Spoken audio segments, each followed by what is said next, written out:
Matthieu, au chapitre 7, je voulais terminer le sermon sur la montagne dimanche dernier, mais finalement, dimanche dernier, je vous ai présenté la moitié de la prédication que j'avais préparée. Alors, je vous ai dit que je vous présenterai l'autre moitié ce matin, et la toute dernière prédication sur le sermon sur la montagne, on va la mettre au début janvier, d'accord?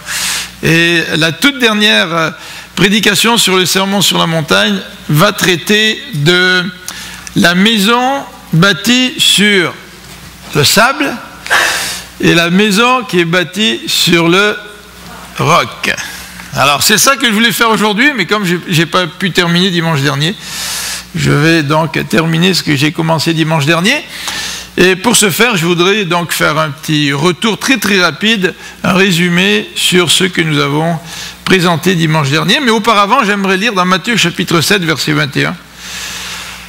Ceux qui me disent « Seigneur, Seigneur » n'entreront pas tous dans le royaume des cieux, mais seulement celui qui fait la volonté de mon Père qui est dans les cieux. Plusieurs ou beaucoup me diront en ce jour-là « Seigneur, Seigneur, n'avons-nous pas prophétisé par ton nom? N'avons-nous pas chassé des démons par ton nom? Et n'avons-nous pas fait beaucoup de miracles par ton nom ?» Alors je leur dirai ouvertement « Je ne vous ai jamais connu. Retirez-vous de moi, vous qui commettez l'iniquité. » Alors c'est un texte qui semble dur, mais comme nous l'avons dit dans le sermon sur la montagne, Jésus termine la description de la vie d'un citoyen du royaume des cieux. Et Jésus termine cette description en invitant ses auditeurs. Et c'est ce que nous avons présenté dimanche dernier. Jésus invite ses auditeurs, au verset 14, il nous est dit « cherchez ». Et le verset 14 dit « cherchez cette porte étroite ». Il y en a peu qui trouvent cette porte étroite et ce chemin étroit. Et nous avions dit que pour passer cette porte étroite qui mène à la vie éternelle, par opposition à la porte, à la large porte et au large chemin, eh bien, la condition pour passer cette porte, puisqu'elle est étroite, c'est de se dépouiller. Je ne peux pas passer la porte qui me mène sur ce chemin du royaume du ciel si je m'appuie sur mes œuvres religieuses. Et c'est ce que Jésus a essayé de démontrer depuis le chapitre 5 du sermon sur la montagne. Vous vous rappelez, dans le sermon sur la montagne, Jésus nous parle de béatitudes, il commence par les béatitudes, et les béatitudes ne nous décrivent pas les accomplissements de ceux qui pourraient rentrer par cette porte étroite. Au contraire, les béatitudes nous parlent de caractère. Heureux les pauvres en esprit, heureux les doux, heureux ceux qui ont faim et soif de justice, etc. Heureux ceux qui sont miséricordieux, ceux qui ont le cœur pur. Et toute cette description des béatitudes nous parle de caractère. Si nous pouvons passer par cette porte étroite, c'est parce que nous sommes dépouillés de toutes nos œuvres dans lesquelles nous avions confiance et qui ne servent à rien. Parce que ce n'est pas par nos œuvres que nous sommes justifiés, c'est par la foi. Et la foi, dit la Bible, c'est un don de Dieu. C'est Dieu qui nous fait le don. Donc je ne peux pas passer dans une porte étroite si je ne me dépouille pas. Paul, à un moment donné, utilise une autre image, il nous parle du soldat et il nous dit « Le soldat ne peut pas partir à la guerre s'il s'encombre de tous les soucis ou de tout ce qu'il a quand il est chez lui en paix. Moi, je veux partir à la guerre, mais je veux amener ma télévision, mon ordinateur, je veux amener mon piano, je veux amener mon set de golf. Non, tu ne peux pas partir à la guerre comme ça. » Et la Bible nous parle d'un dépouillement pour atteindre un objectif. Et Paul utilise aussi d'autres images. Il nous parle du sportif qui veut remporter le prix. Et quand tu veux remporter le prix, tu gardes les yeux fixés vers la ligne d'arrivée. Et si tu regardes ailleurs, si tu es distrait par autre chose, si tu ne te dépouilles pas de tout ce qui pourrait être un obstacle, tu ne remporteras jamais la médaille. Ce n'est pas se dépouiller pour se dépouiller. C'est se dépouiller pour atteindre un objectif. Et si je veux passer par cette porte étroite, si c'est mon objectif, ben je ne peux pas y passer tant que je ne me dépouille pas. Et Jésus va utiliser, dans Luc, on a dit, là, c'est une expression en disant, pour rentrer par cette porte étroite, il faut accepter de lutter. Et c'est vrai que quand je suis devant cette porte étroite et que j'entends l'appel du Seigneur à passer cette porte étroite, il y a comme une lutte. Il y a comme une lutte entre toutes les choses auxquelles mon cœur s'attache, que je dois laisser de côté pour passer par cette porte étroite. Et vous savez, récemment, cette semaine, je pense que j'ai entendu à la radio ou à la télévision qu'une joueuse québécoise de tennis a arrêté. Elle avait 22 ans. Alors, je ne sais pas pourquoi elle a arrêté. Mais quand à 22 ans, tu décides d'arrêter, peut-être que tu te dis, le but que je me suis fixé, ce n'est pas le bon pour ma vie. Mais si tu veux continuer, par exemple, et si tu veux monter dans le classement des meilleurs joueurs au monde en tennis, ben, il va falloir que tu te dépouilles de certaines choses. Il va falloir que tu renonces à des sorties entre amis. Il va falloir que tu acceptes un emploi du temps sévère, durant lequel tu dois t'entraîner. Tu dois accepter un certain style de vie. Tu dois te dépouiller de ce qui fait la vie du commun des mortels. Pourquoi? Parce que tu as un objectif. Et parfois, ça prend une lutte avant de prendre la décision, parce qu'on calcule le prix. Et le Seigneur nous dit là que quand tu construis une tour, il faut calculer le prix. Ça ne sert pas à grand-chose de construire une tour, t'arrêter à moitié parce que tu n'as plus rien, tu sais. Et il y a bien des gens qui veulent rentrer dans le royaume des cieux, puis qui sont tellement excités, là. Ils ont tellement de joie. Mais Jésus nous dit dans la parabole du semeur que cette joie, elle est éphémère. Tu sais. Si tu veux rentrer dans le royaume des cieux, puis marcher avec Dieu dans son royaume, eh bien, il y a une lutte. Il y a une lutte dans ton cœur. Donc, pour passer cette porte étroite, il faut prendre une décision. Et il faut se dépouiller. Et Jésus, dans ce passage, nous invite à passer par la porte étroite. Et il nous dit, il y a deux portes. Il y a la porte étroite, puis il y a la porte large. Puis il y en a beaucoup qui prennent le chemin large et qui passent la porte large. Et dans ce contexte, Jésus nous dit, faites attention aux faux prophètes. Parce qu'il y a des faux prophètes qui vont se tenir devant la porte étroite et qui vont vous dire et qui vont nous dire, écoute, passe par l'autre porte. Tu as beaucoup plus d'espace. Ça va être plus facile. Le chemin est plus large. Et nous allons être influencés pour passer ailleurs. Et puis on cite, je vous ai cité durant ces quelques dernières semaines l'exemple de Jim Jones, dans les fins des années 70, ce faux prophète qui a entraîné presque 1000 personnes dans la mort. D'accord, on pense à Jim Jones, puis on dit, moi je ne me ferai jamais avoir par Jim Jones. Ce qui est surprenant, ce qui est troublant, c'est que c'est des gens religieux qui sont fait avoir. Qui sont fait avoir par les faux prophètes. Mais peut-être que je ne me fais pas avoir par Jim Jones, là, tu sais. Mais peut-être que je me fais avoir autrement. Et peut-être que je compte trop sur mes œuvres pour pouvoir arriver au ciel. Et j'oublie ce que Jésus dit. J'oublie ce que Jésus enseigne dans le Sermon sur la montagne. Donc attention aux faux prophètes. Et Jésus ici parle à ses auditeurs, et ce qui est remarquable, c'est que ces auditeurs ne sont pas des athées, ne sont pas des païens, ne sont pas des hérétiques, ne sont pas des apostats. Les auditeurs, ce sont des religieux de son temps. Ce sont les scribes et les pharisiens, ce sont des gens qui vont à la synagogue, ce sont des gens qui sont religieux, ce sont des gens qui ont la loi. Et pourquoi Jésus avertit ces gens-là? C'est parce qu'il y a un réel danger. Et si Jésus était là aujourd'hui, il nous parlerait à nous. Il ne parlerait pas aux gens de la rue. Il nous parlerait à nous. Il nous dirait, passe par la porte étroite. Et fais attention, il y a bien de gens qui vont t'encourager pour prendre la porte et le chemin large. Aux États-Unis, on nous dit, comme je l'ai mentionné la dernière fois, que 50% des gens prétendent être nés de nouveau, prétendent être nés chrétiens. Mais 50%, combien ils sont aux États-Unis? 350 millions, en gros, là. Ça fait beaucoup, ça. C'est presque 200 millions. Mais si je me fie à ce que Jésus il dit, plusieurs, ou la majorité, veulent rentrer par la porte large. Et la question que Jésus nous pose, il la pose à nous, qui nous prétendons être chrétiens. Est-ce que vraiment nous sommes entrés par la porte large ou nous sommes entrés par la porte étroite? Jésus nous dit qu'il y en a peu qui vont rentrer par la porte étroite. Et nous avons cité dans Matthieu, le contexte de Matthieu nous aide à ce niveau-là. Et dans Matthieu, Jésus nous parle des vierges folles et des vierges sages. Il nous parle des brebis et des boucs. Tu veux m'aider, Sylvie, s'il te plaît, pour le prochain. Il nous parle des brebis et des boucs. Et dans le contexte de son retour, Jésus va faire un tri. Il y a des gens qui ne rentreront pas, qui n'iront pas dans le royaume des cieux, parce qu'ils ne sont pas passés par la porte étroite. Mais ils sont persuadés qu'ils ont pris la bonne porte. Et Jésus parle ici des brebis, il parle des boucs aussi, en disant il y aura les brebis d'un côté et les boucs de l'autre. Donc on a regardé un petit peu ça la dernière fois, puis on a regardé d'une manière plus précise et pourquoi il existe cette déception, cette tromperie, cette illusion. Alors nous allons regarder ensemble un petit résumé. Sylvie, il faudrait que tu mettes, s'il te plaît. J'appuie 3, 4, 5 fois dessus, puis j'ai un peu de mal. Tu peux passer toute la page. On a dit la dernière fois qu'on a souvent... on peut vivre une fausse assurance de notre salut. Et la fausse assurance de notre salut, elle est peut-être, elle s'explique peut-être, parce que nous appuyons seulement sur une profession de foi.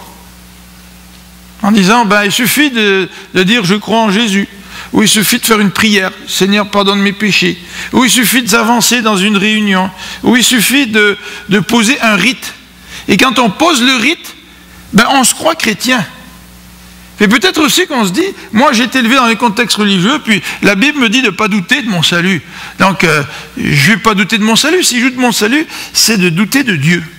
Puis on oublie que la caractéristique principale, la raison pour laquelle quelqu'un est convaincu qu'il est enfant de Dieu, c'est parce que le Saint-Esprit le convainc. Vous vous rappelez ce que dit Romains 8 là? Personne ne peut dire Abba Père s'il n'a pas le Saint-Esprit. Et si vous avez le Saint-Esprit, c'est ce Saint-Esprit qui va vous donner cette conviction que vous êtes enfant de Dieu. Ce n'est pas le fait de venir à l'église ici, ce n'est pas le fait de jouer de la musique, ce n'est pas le fait d'être avec les enfants en bas, ce n'est pas le fait de donner des offrandes, ce n'est pas le fait même d'être baptisé, ce n'est pas le rite en soi. Et trop de gens pensent être sur le chemin du royaume des cieux en s'appuyant sur le rite. Et ces gens-là ne vivent qu'une illusion. Et c'est triste. C'est triste pour eux. Alors, on a regardé le beau texte de 2 Pierre qui nous dit que lorsque nous sommes enfants de Dieu, nous allons ajouter à notre foi. C'est-à-dire que, vous savez, c'est comme une graine que vous semez dans la terre, la graine elle va pousser, puis la graine non seulement elle pousse, on voit la petite pousse là, qui sort de terre, là, mais à un moment donné elle grandit, elle ne s'arrête pas de pousser. Et puis elle va porter du fruit là. Alors si nous avons été changés par le Seigneur, si nous sommes passés par la porte étroite, si nous sommes devenus réellement enfants de Dieu, pas en rapport avec des rites religieux, mais parce que Dieu nous a réellement changés, eh bien Pierre nous dit, ajoutez à votre foi, et il donne la liste, la vertu, à la vertu la connaissance, à la connaissance la maîtrise de soi, à la maîtrise de soi la patience, à la patience la piété, à la piété l'amitié fraternelle, à l'amitié fraternelle l'amour. Donc si je suis chrétien, je suis né de nouveau, je suis une nouvelle créature dans le Seigneur, cette nouvelle créature va manifester cette nouveauté. Et c'est vrai que lorsque nous vivons notre vie chrétienne en relation étroite avec le Seigneur il travaille dans notre vie. Et il y a des choses qui changent. Et là, nous ne vivons pas l'illusion d'être enfants de Dieu alors que nous ne le sommes pas. L'apôtre Paul parle de l'examen. Il nous parle de l'examen de soi j'ai marqué ici 4 références sur lesquelles je ne reviendrai pas, mais je voudrais simplement souligner le repas du Seigneur. On va prendre le repas du Seigneur tout à l'heure. Paul nous encourage à nous examiner. Dans 2 Corinthiens 13, il nous encourage à nous examiner pour savoir si nous sommes dans la foi. Il parle à des chrétiens là. Et 1 Jean nous dit que si nous sommes réellement chrétiens, eh bien nous avons un avocat auprès du Père. Si nous confessons nos péchés, il va nous les pardonner. Et vous vous rappelez ce qu'il dit Jean là? Si tu penses que tu n'as pas de péché, tu te trompes toi-même. Tu vis dans l'illusion. Tu as besoin d'être pardonné. Et nous avons donc besoin de nous examiner, d'amener à Dieu notre péché pour qu'il nous pardonne. Et vous vous rappelez cette fameuse liste de péchés qu'on retrouve dans 1 Corinthiens 6 et Éphésiens 5, qui nous parle d'un état de fait, je marche dans le péché. Eh bien, le Seigneur dit que ces gens-là qui marchent dans le péché n'hériteront pas du royaume des cieux. Alors, quelle tragédie lorsque nous marchons dans les péchés et que ces péchés font partie de notre vie et que nous ne les amenons pas à Dieu pour être pardonnés, mais qu'on croit que tout va bien, qu'on est chrétien, puis qu'on marche avec Dieu. Quelle déception lorsque nous arriverons devant le Seigneur. On va passer à l'autre diapositive, Sylvie, puis la dérouler. Souvent, ce que nous faisons, c'est, on va dérouler toute la page, souvent, ce que nous faisons, c'est que lorsque nous nous berçons d'illusions, c'est que nous bâtissons notre façon de voir la vie chrétienne sur la compensation. Nous pensons que le bien que nous faisons compense le mal que nous faisons. Alors, ce qu'il faut faire, c'est accumuler plus de bien pour que la balance puisse être plus lourde du côté du bien. Puis on s'imagine que pour tout le mal qu'on a commis, Dieu va fermer les yeux là-dessus. Malheureusement, quand on pratique le phénomène de la compensation, nous avons toujours ce doute. Nous n'avons jamais cette certitude que ce que nous faisons est assez. Alors que Romains nous dit que personne ne fait le bien. Paul nous dit que le salaire du péché, c'est la mort. Et Isaïe compare le péché à un vêtement souillé. Et cette déception, souvent, nous l'entretenons dans notre vie parce que nous bâtissons notre vie spirituelle autour d'activités religieuses. Puis nous exagérons dans ces activités religieuses. Nous pensons peut-être qu'elles vont compenser. Nous sommes parfois superficiels. Nous passons par la porte large, le chemin large, puis au lieu de nous enraciner dans la parole de Dieu, nous sommes très superficiels dans notre christianisme. Mais nous sommes peut-être trompés de porte. Et aussi, nous vivons cette déception, si c'est le cas parmi nous, nous pouvons vivre cette déception parce que nous vivons une inconséquence. Nous avons une connaissance sans la mettre en pratique. La mettre en pratique, ça ne veut pas dire qu'on est parfait. La mettre en pratique, c'est quand j'ai la connaissance de la parole de Dieu, puis je me rends compte que je pêche, je demande pardon au Seigneur. Et puis je suis stimulé à continuer à marcher avec Dieu. Mais lorsque nous avons une connaissance et que la mise en pratique de cette connaissance ne nous importe pas vraiment, bien nous vivons une dichotomie entre la connaissance et l'action. Et parfois nous nous berçons de l'illusion que nous sommes enfants de Dieu parce que nous, dans notre vie chrétienne, ou soi-disant chrétienne, nous mettons l'accent sur des expériences. C'est là. Dans les années 60, c'était auprès du feu, Kumbaya, my Lord, puis on versait quelques larmes. Mais dans le fond, ce n'est qu'une expérience. Sans avoir été changé à l'intérieur par le Seigneur, sans être passé par la porte étroite, ce n'est qu'une expérience. Parfois, nous courons des rencontres où on parle de guérison, et nous courons après le spectaculaire, nous courons après les promesses de Dieu, nous courons après les bénédictions de Dieu. Vous savez que les promesses de Dieu, les bénédictions de Dieu, ce n'est pas ça qui change la vie de quelqu'un. Le peuple de Dieu a été béni par Dieu. Il l'a rejeté. Salomon a été béni par Dieu, il a reçu le don de la sagesse, il a rejeté Dieu à cause de l'idolâtrie. Donc, Jésus nous dit en quelque sorte, et il reprend la chanson de Dalida, lorsque vous dites, Seigneur, je fais plein de choses à ton nom, Jésus nous dit, parole et parole et parole, tu sais.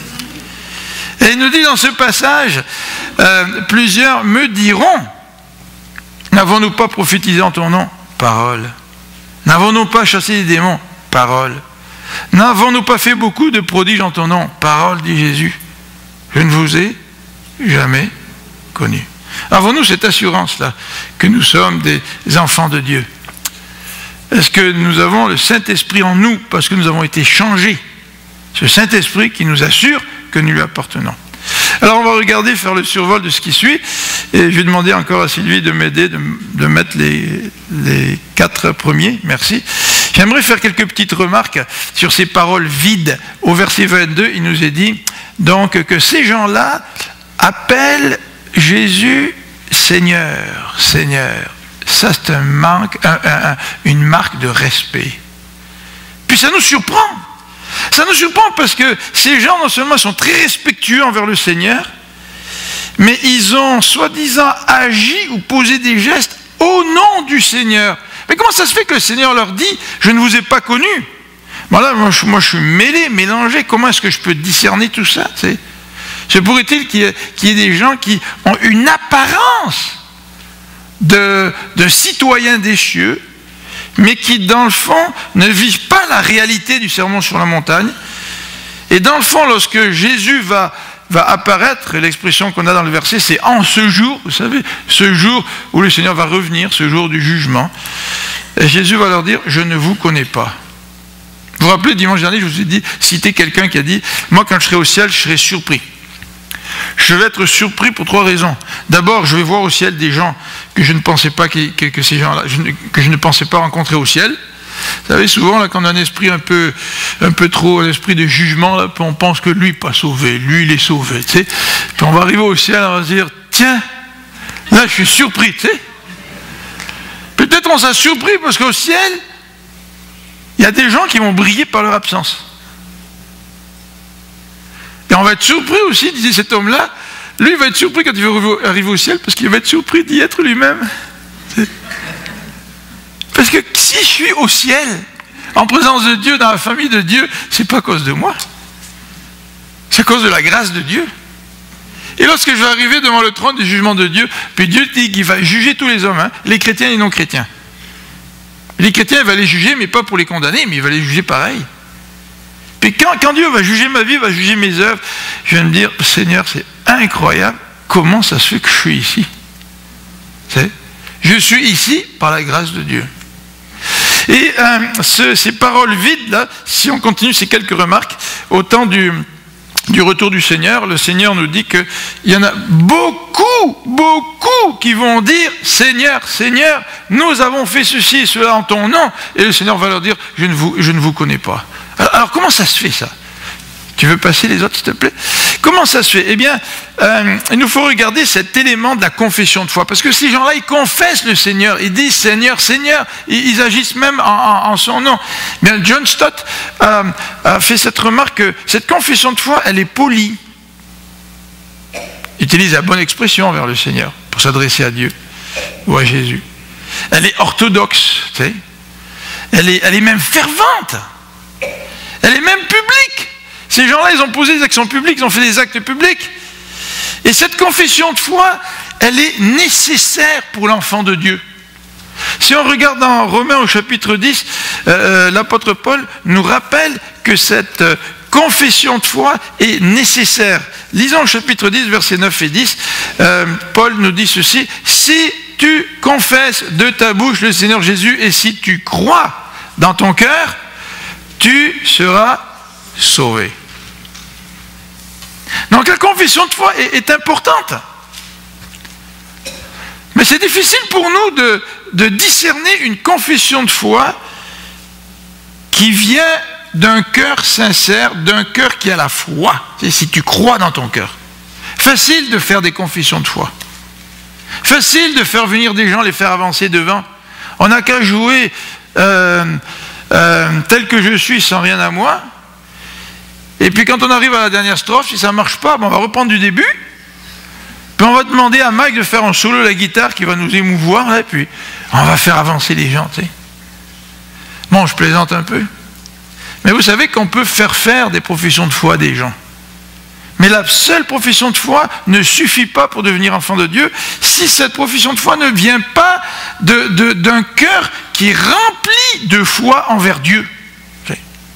Et cette confession de foi, elle est insuffisante si elle est seule. Autant elle est essentielle, une profession de foi du bout des lèvres est insuffisante. Vous vous rappelez, je vous donne 2 exemples ici, l'histoire de Balaam. Comment ça se fait que Dieu a utilisé Balaam dans l'Ancien Testament? Ce gars-là, il priait Dieu, il était utilisé par Dieu, et Balak, vous vous rappelez, le roi de Moab, vient le voir en disant « Maudit le peuple d'Israël ».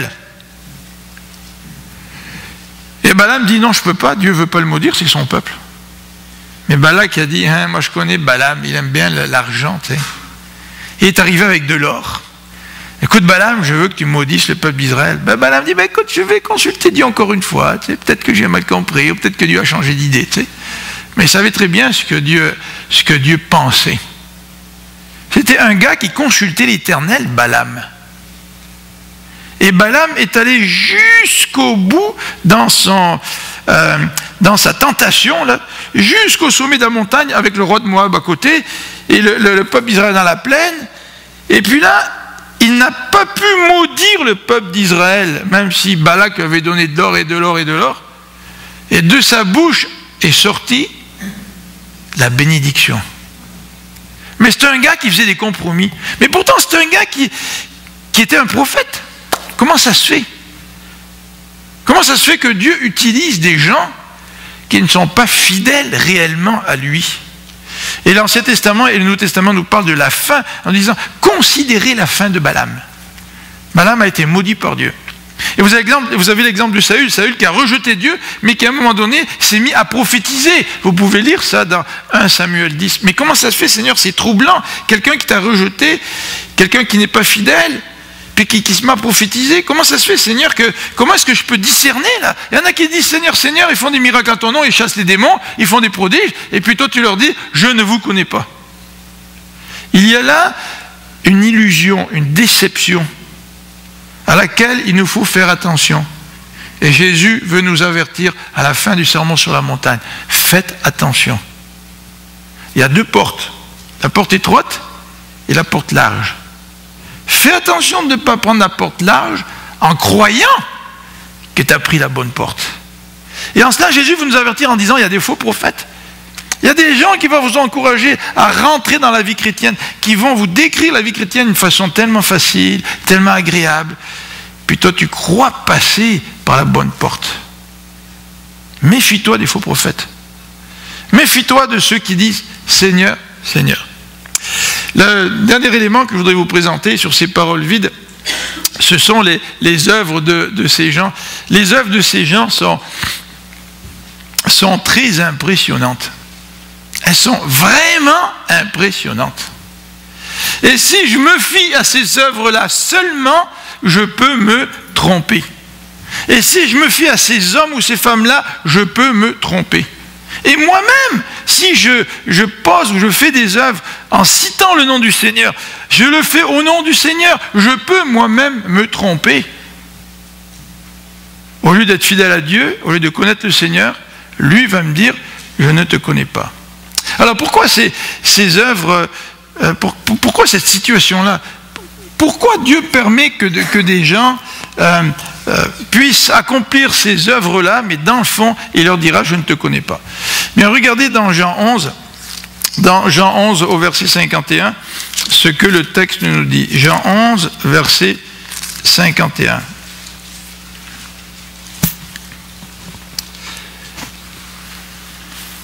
Vous avez ici l'exemple du souverain sacrificateur cette année-là. Et le souverain sacrificateur, c'était Caïphe. Vous vous rappelez? Qui faisait partie de ce milieu religieux qui a crucifié Jésus. Et là, Caïphe nous dit au verset 20, vous n'y comprenez rien, au verset 50, pardon, vous n'y comprenez rien, vous ne réfléchissez pas qu'il est dans votre intérêt qu'un seul homme meure pour le peuple et que la nation entière ne périsse. Or, il ne dit pas cela de lui-même. Mais étant souverain sacrificateur cette année-là, il prophétisa que Jésus devait mourir pour la nation. On a l'exemple d'un homme qui rejette le Seigneur, mais que Dieu utilise pour prophétiser que Jésus devait mourir pour la nation. Alors Dieu utilise des gens.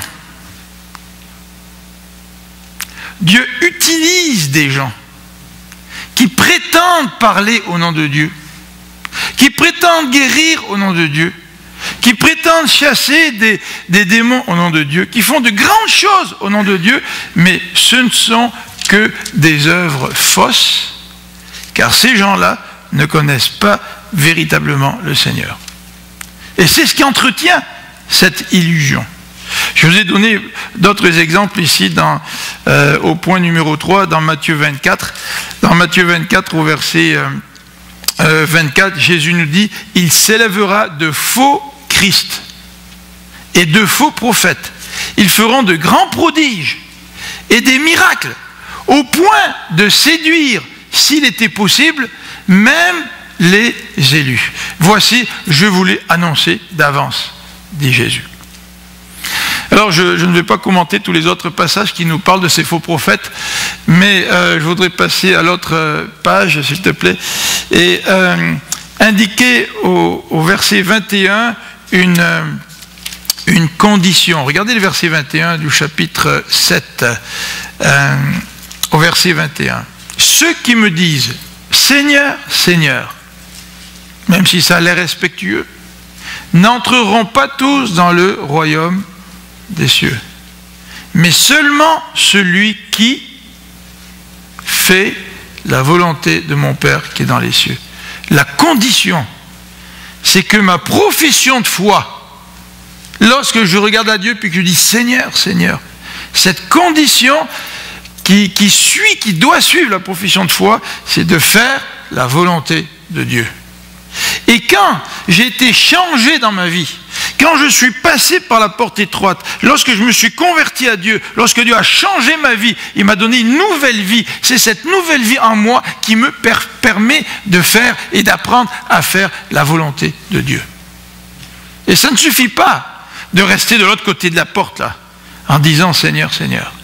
Il me faut passer par la porte étroite et faire la volonté de Dieu.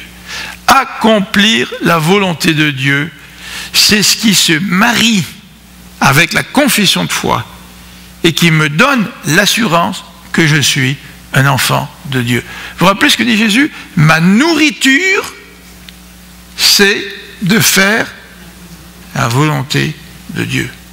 Est-ce que tu veux faire la volonté de Dieu? C'est pas la volonté des leaders de l'Église, là. C'est pas de s'embarquer dans des projets parce que les leaders d'église encouragent à vous embarquer dans des projets. Non, c'est pas ça. Si le Seigneur veut que tu t'impliques dans un projet, ben fais la volonté de Dieu. Mais c'est pas la volonté de l'homme. Il ne faut pas confondre. Et la nourriture de Jésus, vous savez qu'est-ce que c'est que la nourriture? C'est ce qui est essentiel. Est-ce que ma nourriture, sans nourriture, je meurs? Est-ce que ma nourriture, c'est de faire la volonté de Dieu? Est-ce que je vis de l'accomplissement de la volonté de Dieu dans ma vie? C'est ça la marque de celui qui est réellement chrétien. Et cette volonté de Dieu qui se jumelle à la profession de foi. Regardez le verset 23, il nous dit « Alors je leur dirai ouvertement, je ne vous ai jamais connu, retirez-vous de moi, vous qui commettez l'iniquité. » C'est facile de s'embarquer dans des œuvres chrétiennes tout en marchant dans l'iniquité et dans le péché. Et faire la volonté de Dieu, c'est refuser de marcher dans l'iniquité. C'est refuser que le péché caractérise notre vie. Quand je pêche, parce que j'ai une nouvelle créature, je suis attristé par mon péché et je veux régler mon péché devant Dieu. C'est ça le chrétien. Le chrétien, ce n'est pas celui qui est parfait. Mais le non-chrétien, lui, pêche, puis il continue de pécher. Ça ne le dérange pas vraiment. Et malheureusement, il y a beaucoup de gens qui rentrent en religion, c'est-à-dire qui font des activités religieuses, mais qui ne font pas la volonté de Dieu, qui ne marchent pas en étant journalièrement pardonnés par le Seigneur. Et la conséquence du verset 23, elle est terrible. Retirez-vous de moi, vous qui commettez l'iniquité. On ne peut pas astiner avec le Seigneur.